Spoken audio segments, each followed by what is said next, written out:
Entre tanto, y mientras no tengamos una buena comunicación, vamos a participar de alguna manera en la conmemoración de los 30 años del Instituto Peruano de Economía, que fundara en su momento Roberto Abusada, que lo recordamos todavía, y les agradecemos a dos dirigentes eminentes del Instituto Peruano de Economía. Por una parte, el gerente general Carlos Gallardo, que está en varias oportunidades acá, y el economista director del IPE, Diego Macera, que es también director del Banco Central. A lo largo de sus vidas, que no son demasiado largas todavía, han vivido varias etapas y varias decisiones importantes. Yo quisiera comenzar por los más recientes, si es que me lo permiten, que es la información que hemos tenido en las últimas horas de la tasa de crecimiento económico para el mes de julio, 4.4%, lo que lleva a algunos a sostener que el crecimiento acumulado de este año podría superar el 3.5%, más de lo que se había previsto hasta ahora. Pero al mismo tiempo mantenemos un déficit del 4%. ¿Cómo interpretar estos dos datos, señor? A ver, la cifra no ha estado... A ver, sí ha sido mayor a lo que se había anticipado. ¿No? O sea, los estimados estaban por debajo de 4% para julio, terminó saliendo 4,5%, pero yo siempre hay que ser cauto de no tratar de sobreleer en una cifra mensual. De hecho, somos los pocos países que publican cifras mensuales de este tipo. Entonces, es verdad que ha sorprendido al alza, ¿no? Y lo más probable es que esto nos ponga de repente en un escenario donde cerremos cerca del 3, de repente 3.1 hacia finales de año. Lo cual es una cifra que no está particularmente mal. De hecho, probablemente estemos mejor que algunos de la región, pero sigue siendo una cifra bastante insuficiente para lo que necesita el Perú. Deberíamos estar apuntando, dado el contexto de cobre, que tenemos un cobre por encima de $4 la libra, en realidad el Perú debería estar apuntando a cerrar años como este tranquilamente por encima del 4%. Ojalá podamos más bien sentar las bases durante este año para poder aspirar a tasas de crecimiento mayores en los siguientes. Claro, porque además la tasa de crecimiento es un indicador que puede obedecer a factores internacionales también, pero todavía subsiste, por ejemplo, el problema del empleo en los jóvenes de Lima. Se publican estadísticas de que nuevamente crece el número de jóvenes subempleados, no estamos luchando contra la informalidad y eso también lleva a analizar que la situación, en realidad la reactivación, no se produce, o por lo menos no llega a los ciudadanos. Nuevamente es la cifra grande, pero que el ciudadano de a pie no la percibe. De acuerdo. Creo que como comenta Diego, la cifra de 3% es insuficiente para varias cosas, ¿no? Insuficiente para, en términos de empleo, como acabas de mencionar, insuficiente también como para esperar controlar el déficit que va, digamos, por fuera de lo estimado pues para cierres de año, ¿no? Está lejos todavía de ese número. Entonces, sin duda, deberíamos estar aprovechando mejor el contexto internacional. Hoy, por ejemplo, en términos de déficit, el IPE considera que el año vamos a cerrarlo en alrededor de 3.2%, ¿no? O sea, lejos de la meta del 2.8%, y que hay muchas probabilidades de que el próximo año también incumplamos la meta, porque las proyecciones sobre cuánto van a tener que crecer los ingresos y cuánto se van a tener que reducir los gastos hacia el próximo año son bastante complicadas de que sean ciertas, ¿no? Entonces, sin duda pone, ¿no? Digamos, en jaque también cómo podríamos llegar a controlar el déficit el próximo año. Con motivo de los 30 años que están celebrando, con toda razón, han publicado generosamente una recolección de 100 investigaciones hechas a lo largo de este lapso, es decir, más o menos 3 por año. Y naturalmente en ellas dan cuenta de las reformas que se venían haciendo, inspirando ustedes algunas de ellas. Pero lo que me pareció interesante es que culminan diciendo que las reformas que hay que hacer están pendientes y que hay que poner el foco en lo que se debe hacer. Yo por eso quisiera preguntarles, ¿cuáles son esas reformas que les parece que deben hacer en un momento en que con la justa sobrevivimos al día a día y hay una visión de corto plazo y de pleito que nos facilita poco mirar reformas de fondo? ¿Cuáles son esas que ustedes enfatizan? A ver, ahí lo que dice Fernando es muy cierto. Hemos estado jugando de arquero mucho tiempo, ¿no? Arquero, defensa, ¿no? Y para que no nos metan 8 goles más. Pero con eso creo que se ha perdido mucho el ánimo de decir, bueno, ya, entonces ponemos hacia adelante, tenemos que proponer algunas cosas. Nada que ver, ¿no? Con Fossati, ¿no? Ni con el ratoneo, le llamo, a la estrategia, a la estrategia de jugar. Pero es la misma falta de goles, ¿eh? Es la misma falta de goles. Claro, es como lo que se avanzó en determinado momento hay que cuidarlo, pero no generamos nuevas medidas o nuevas oportunidades para mirar hacia adelante y tener una ambición, ¿no?, a futuro. Sí, o sea, hay algunas que se quedaron ¿no? El IPE se funda, ¿no?, en el 94, ¿no?, con el ánimo también de defender algunas de estas reformas que se hicieron a comienzos de los 90 y que terminaron inconclusas, ¿no? De hecho, el libro que recoge mucha de esta historia, que es la reforma incompleta, ¿no?, habla de cómo se quedó pendiente pasar a Petroperú, por ejemplo, ¿no?, y que hoy estamos pagando las consecuencias a administración privada, ¿no?, cómo se quedaron pendientes también en la parte del agua, ¿no?, de pasar a administración privada y hoy estamos pagando las consecuencias, que esas son reformas más de primera generación, ¿no?, que son las que se trataron en los 90, pero después hacia adelante tú tienes otras reformas que hoy, claro, no estás en la misma circunstancia que hace pues 30 años ni que 35 años, entonces tú tienes que modernizar ciertas relaciones, ¿no? Tienes que modernizar código laboral, es una maraña de 1800 páginas que tienes ahí en la página web del Ministerio de Trabajo, que además se contradicen entre ellas, no sé quién las puede cumplir.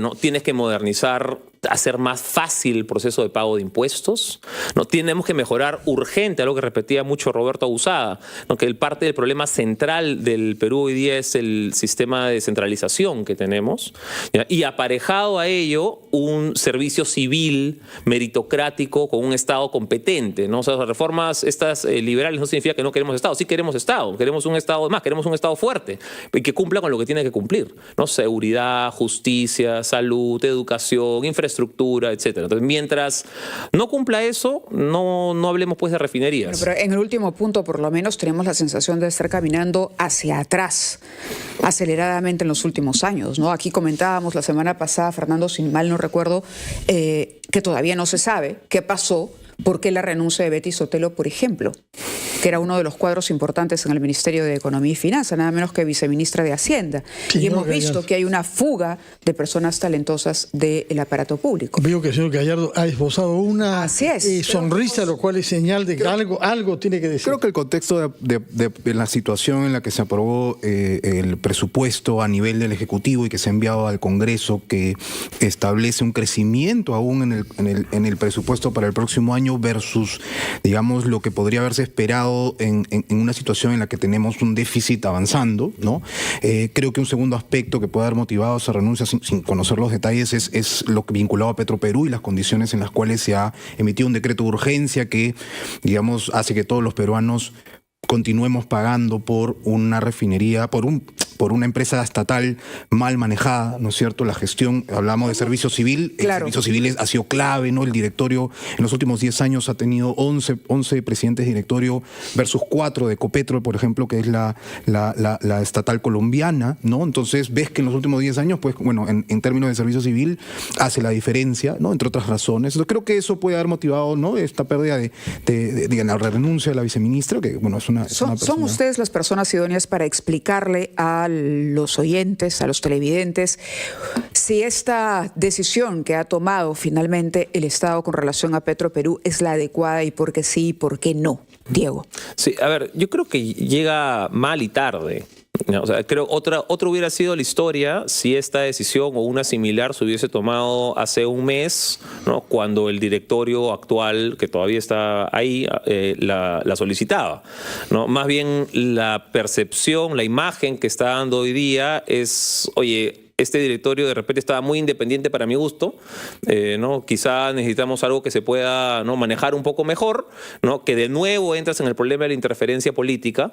Entonces, ya mira, si son 1.000 millones, 2.000 millones, 3.000 millones de dólares los que necesitas, termina siendo secundario comparado con que el hueco se empieza a cerrar de forma sistemática. O sea, lo que tú no puedes tener es un barril sin fondo, donde este año le pones 1.000 millones, el siguiente año te va a pedir 500 y el siguiente año te va a pedir otros 500 más, ¿no?, porque no has resuelto los problemas estructurales sistemáticos que tiene Petroperú, que era lo que el directorio que renunció hace una semana quería tratar de hacer, ¿no? Entonces, ahora hay la historia de, ¿no?, ya leí en prensa que quieren tratar de convencerlos para que no se vayan, que algunos que regresen, que se quedan, pero ya pues lo que te queda es que hay hay un manejo poco prolijo, ¿no? Poco serio de la situación. Poco responsable. Y mientras tanto nos está el adjetivo de poco responsable. El IPE estimó que los costos en estos últimos 10 años entre garantías, préstamos, ¿no? Y capitalización había sido de 20.000 millones de soles. Esto ya trayéndolo a valor presente, descontando la inflación,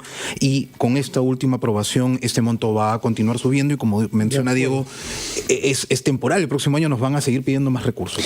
Tenemos que ir a una pausa, después de la cual yo quisiera que, a propósito de los 4 temas pendientes que ha mencionado el señor Macera, Código Laboral, régimen tributario, descentralización y servicio civil, nos diga algo sobre impuestos, sobre el aspecto tributario, puesto que en los últimos días, a propósito de la polémica por el drawback, lo que hemos visto es a dirigentes de varios gremios que, en buena cuenta, lo que han dicho: no me suban los impuestos a mí, súbanle a otros gremios. Hemos visto eso a propósito del drawback. Yo quisiera que nos dé su punto de vista sobre que el drawback particularmente, y en torno a eso, qué sectores pueden seguirse beneficiando de exoneraciones tributarias y cuáles no. Nos vamos a la pausa y haremos que el señor Gallardo y el señor Macera bajen al terreno de lo que es coyuntural y polémico y nos contesten a esa pregunta.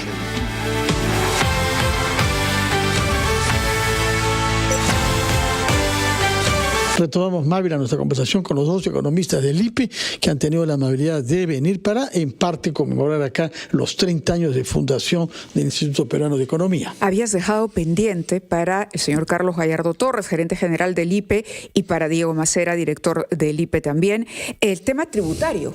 ¿Qué hacemos con el pago de impuestos? Porque dentro de las 4 medidas que decías, Diego, que había que tomar o pensar para seguir mejorando, digamos, el camino de este modelo económico que tuvo algunos aciertos cuando se adoptaron las medidas de inicios del 90, decías, facilitar el pago de impuestos. Hoy por hoy es complejo, difícil, ahuyenta, dirías tú, el camino hacia una mejora para la formalización del país tal y como está planteado. Sí, a ver, hoy día uno de los principales retos que tenemos es cómo reducimos evasión tributaria, ¿no? Y ahí parte del problema ha sido que el proceso de pago de impuestos suele ser a veces muy complejo. Y tienes casos de muchas compañías, sobre todo pequeñas, en las que el proceso del pago, es decir, el contador, ¿ya?, te puede costar más que el impuesto en sí. ¿No? Tú le pagas 200, 300 soles a tu contador, tu impuesto puede salir 100, 150. O sea, desde un punto de vista de, si eres planificación nacional, eso no tiene absolutamente ningún sentido. Y lo otro es que tienes poca predictibilidad a veces sobre las cotaciones que te puede hacer o no hacer la SUNAT. Eso también desincentiva. Y no tienes un mecanismo de resolución. Cuando tienes alguna controversia, no tienes algún mecanismo de resolución medianamente rápido. Hay otros países donde te permiten, oye, negociamos, o sea, la SUNAT me dices, oye, tú me debes 100, yo te debo 0. Eventualmente, en vez de irnos 10 años a juicio, ¿no?, de repente decimos, oye, ¿sabes qué? Ya pues vamos a 50. ¿Ya? En vez de gastarnos todos los intereses que van a ir acumulándose, ¿no?, y los 10, 15 años que vamos a ir. Y los abogados. Y más los abogados. El único que gana en eso son los abogados. ¿Ya? El único que gana es el abogado. ¿Ya? Entonces, un mecanismo más rápido de solución, más fácil de pago de impuestos, más predecible, de verdad que podría ser muchísimo bien para el crecimiento de las empresas, sobre todo las más pequeñas. ¿Calaría, crees tú? Porque todavía se considera que pagar impuestos es caro en general. Es decir, la gente siente que estar en la informalidad supone por lo menos tener más dinero en la caja hoy. Y esa falta de perspectiva en el tiempo es la que... ¿Cómo alentar y cómo decirle a la mayoría de quienes se encuentran hoy del otro lado, oye, va a ser rentable o es mejor ser formal? Mira, los que son más chiquititos, para ellos la tasa no es tan alta. A veces es un pago único, ¿no? Dependiendo del régimen puede ser 20 soles, 50 soles, ¿no? 1.5% de las ventas, dependiendo de dónde estés. Eso no es especialmente caro. Lo caro, fíjate, y el problema que tenemos, lo caro es crecer. ¿Ya? Mira la distorsión que hemos causado en el régimen. Por tratar de hacer bien y tratar de decir, oye, como son chiquitas, démosle un espacio más barato, hemos distorsionado el sistema para hacer más caro que las empresas quieran crecer. Entonces, ¿qué cosa pasa? Cuando yo voy a pasar al siguiente régimen tributario, ¿no? Oye, esa última venta ya no la hago.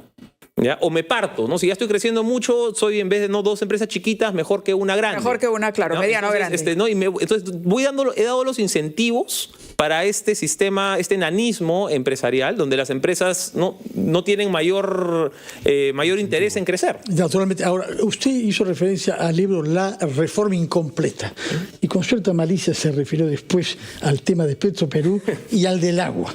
Sobre el de Petroperú, a golpes y porrazos estamos más o menos llegando a un cierto consenso. Parece que ha formado el señor mucho, me parece, grosso modo, por ahí andaremos. Pero sobre el agua no.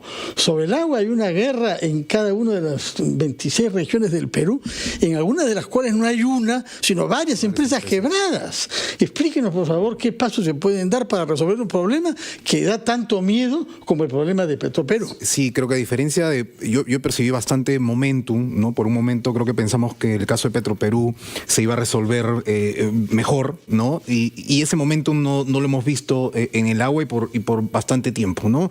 La única experiencia de asociación público-privada en el agua, en Tumbes, fracasó, ¿no es cierto? Pero fracasa porque es imposible ejercer, ¿no? Digamos, que uno debiera pues poder controlar si hay fugas, si hay un mal uso, si hay conexiones clandestinas, o sea, esa parte del enforcement, de poder forzar lo que corresponde, es donde creo que hace imposible, hace bien complicado que se puedan desarrollar este tipo de proyectos en esa vía, pero ese es el camino, porque hoy tenemos, como has mencionado, muchas empresas prestadoras de agua que están quebradas, con indicadores que no son los mejores, ¿no? En el IPE hemos hecho varios análisis al respecto y digamos, no hay ninguna explicación de por qué no hemos podido avanzar como país, salvo el de interés político, el que está detrás, digamos, muchos intereses de los trabajadores también, ¿no? En el caso de Sedapal. Entonces creo que ahí como país no nos hemos terminado de poner de acuerdo, ¿no? Bueno, los 30 primeros años de IPE han dado algunos resultados, esperemos que sigan viniendo a visitarnos de vez en cuando con un sentido crítico y con toda la malicia de la que sean capaces. Muchas gracias. Muchas gracias por la invitación. Diego Macera y el señor Gallardo, director y gerente general respectivamente del Instituto Peruano de Economía, fundado en 1994. Gracias por estar con nosotros.